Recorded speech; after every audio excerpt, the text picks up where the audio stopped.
이시안의 읽은 척 책방. 안녕하세요. 성신여대 겸임교수이자 지식편의점 시안책방의 주인 이시안입니다. 오늘 소개해드릴 책은요, 너무나 유명해서 우리 모두 이미 이 책을 다 읽었다라고 착각할 만한 그런 책입니다. 근데 사실 막상 책으로 읽은 사람은 별로 없는 책인데요, 바로 로버트 루이스 스티븐슨의 지킬 박사와 하이드입니다. 이게 이제 띠지가 있어서 그렇죠. 이 안에 보면 이게 초판본 디자인이라고 해서, 이게 이제 옛날 초판본 디자인이라고 해서 나온 그런 디자인인데요. 이 작가의 작품으로 유명한 것이 제가 시안책방에서 한번 리뷰해 드린 바 있는 보물섬이에요. 소년 지멘 모험담인데 여기 나오는 실버 선장이 해적의 전형성을 창조한 인물이기도 했었죠. 제가 이 지킬 박사와 하이드를 읽으면서 두 가지의 충격을 받았는데요. 첫 번째는 이 책을 제가 한 번도 읽어본 적이 없었다는 거예요. 이게 워낙 유명하고 잘 알려져 있어서 당연히 저도 예전에 읽은 줄 알았거든요. 시안책방에서 이게 다루려고 읽어보는데 처음 보는 거예요. 그래서 좀 놀랐습니다. 두 번째 놀라운 점은요, 그래서 발생한 건데요, 지킬 박사와 하이드의 주인공은요, 지킬이나 하이드가 아니라 어터스라는 변호사더라고요. 이건 마치 그거 있잖아요, 데미안처럼. 데미안 처음 봤는데 데미안이 당연히 주인공인 줄 알고 읽었는데 사실 주인공은 싱클레어잖아요. 그런 느낌이 좀 있었어요.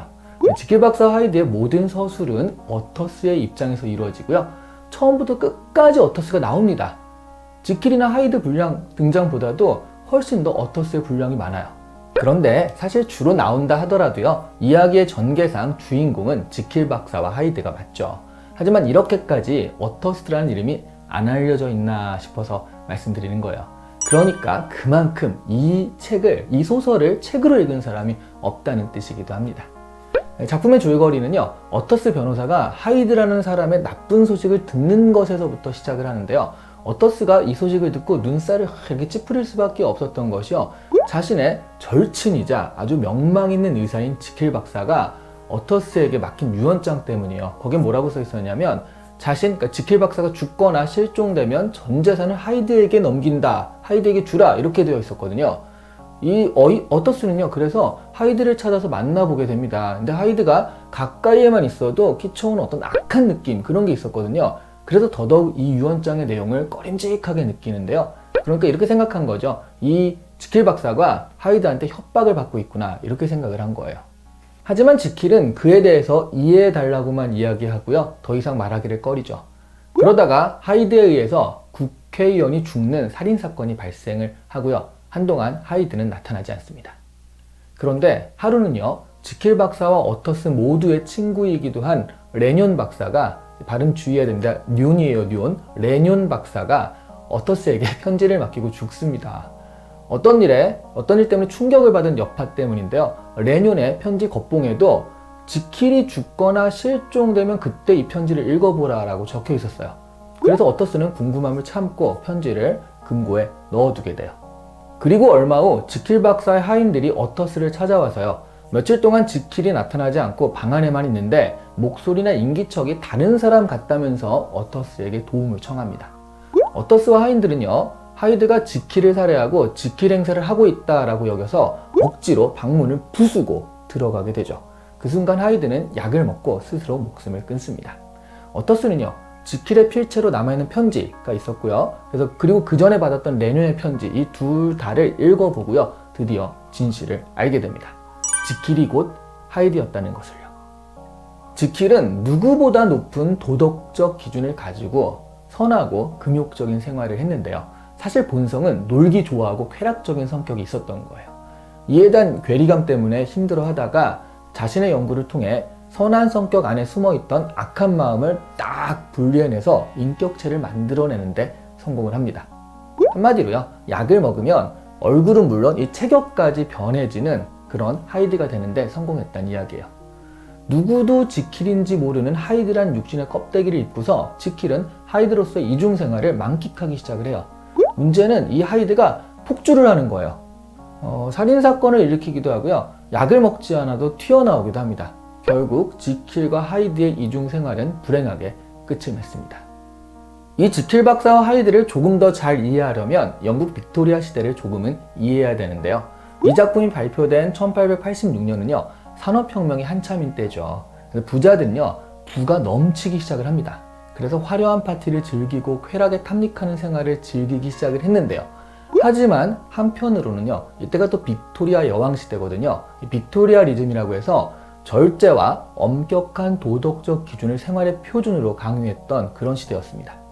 그러니까 상류층들은요, 겉으로는 점잖을 빼고 이렇게 고상한 척하지만 뒤로는 퇴폐적인 생활을 즐겼던 그런 시대였던 거예요. 이런 시대에 나온 지킬 박사와 하이드는요, 그대로 이런 상류층들의 행태를 날카롭게 풍자한 책이 되었습니다. 하지만 단순히 상류층을 풍자했다고 해서 이 책이 세계적인 명작의 반열에 오른 것은 아니겠죠. 인간 내면에서는요, 선한 본성과 악한 본성이 공존한다라는 이 설정 자체가 인간에 대한 성찰을 내포하고 있습니다. 이 책을 안 읽어본 사람도요, 웬만하면 지킬 박사와 하이드라는 캐릭터는 알고 있잖아요. 책에서 이렇게 튀어나온 캐릭터가 이만큼 유명해지기도 힘듭니다.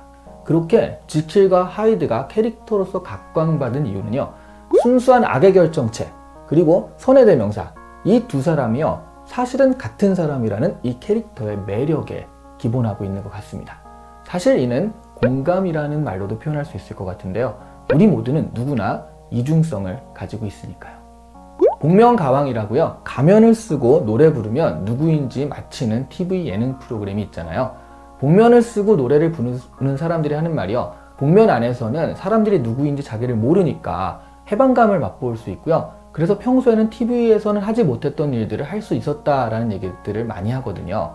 그러니까 누구나 자신 안에 이중성을 가지고 있다는 것을 이 사례에서도 알 수 있습니다.